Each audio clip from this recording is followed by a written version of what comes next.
Hindi po mga kalangga, ito po nanonood po ako sa vlog ni Vincent Caliaga. Itong binatang ito ay yung palipat-lipat sa kanyang bahay kasi pinalayo siya ng kanyang ama, pero ano pa rin, hindi pa rin siya sumusuko, hindi pa hadlang yung kahirapan para hindi pa siya pagtapos ng pag-aaral, kahit man palipat-lipat siya, at least alam siya kung paano mag-diskarte ng tulungan ng sarili niya. At thanks to Vincent Caliaga kasi na tulungan siya, na-scout siya ni Daddy Donut, Tito ni Rachel Morales Vlogs. Di ba na umabot na po ito ng part? I think siya, part 23 na napabahayan na siya. Nakasimula lang ng pabahay. Pabahay ni Vincent Caliaga. Siya po sa mga sponsor, thank you po.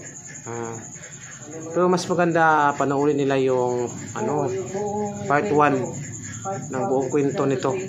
Kasi yung yung partner ko ay nasa part 23 na.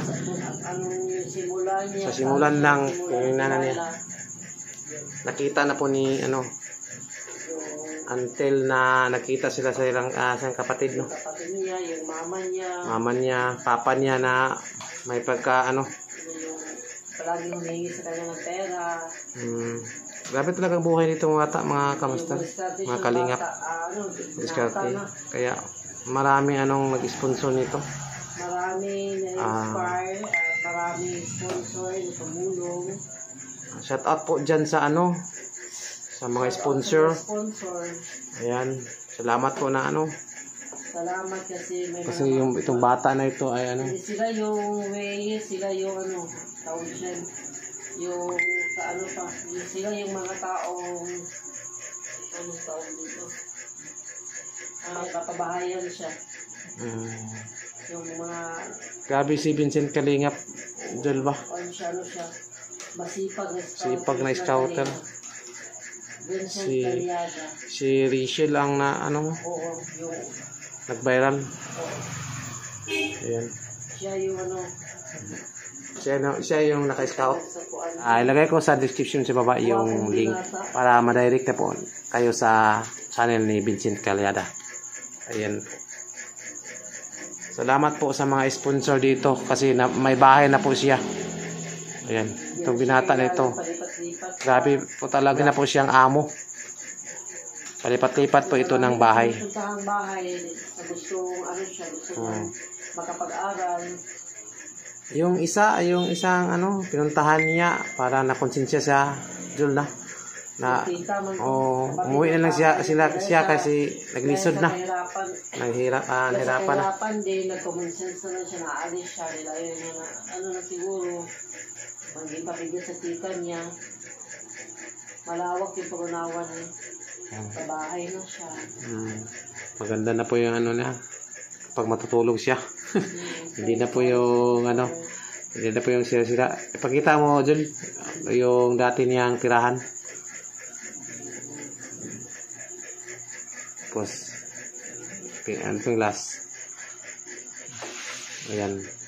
Hanapin mo yung dati niyang tirahan. Kalingap. Ayan.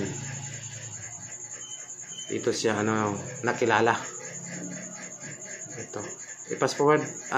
Sa Primero Gijul. Primero Gijul. Kita po yung bahay nila. Niya. Kusga. Yan na po ang bahay ni yung binata. Pero Jul, bakit yung si Vincent hindi sila palagi pumunta kay Rachel, no? Busy kasi si Vincent Caliaga. Parang marami na siyang trabaho. Po yung pumunta sa area, maghanap ng mga ka-scout. Ito po yung binata, mga kalinga po. May bahay na. Ayan. Sa bahay ni Vincent Caliaga. Di ba? Bahay, malaking tulong. Anong masasabi ni Jun? Kasi manonood na tayo. Hinaya kay Ano masasabi mo, Jol? Saan? Ano? Thank you sa mga charity vloggers na way sila na isa sila sa mga way na ano tawag doon? Way sila na makakuha sila makatabang sa uban na binatulad lalo na sa mga sponsors, salamat kasi hindi kayo nag-atubigin na tumulong para sa mga mas nangangailangan. Shout out. Shout out po sa mga sponsors yan. Sponsors.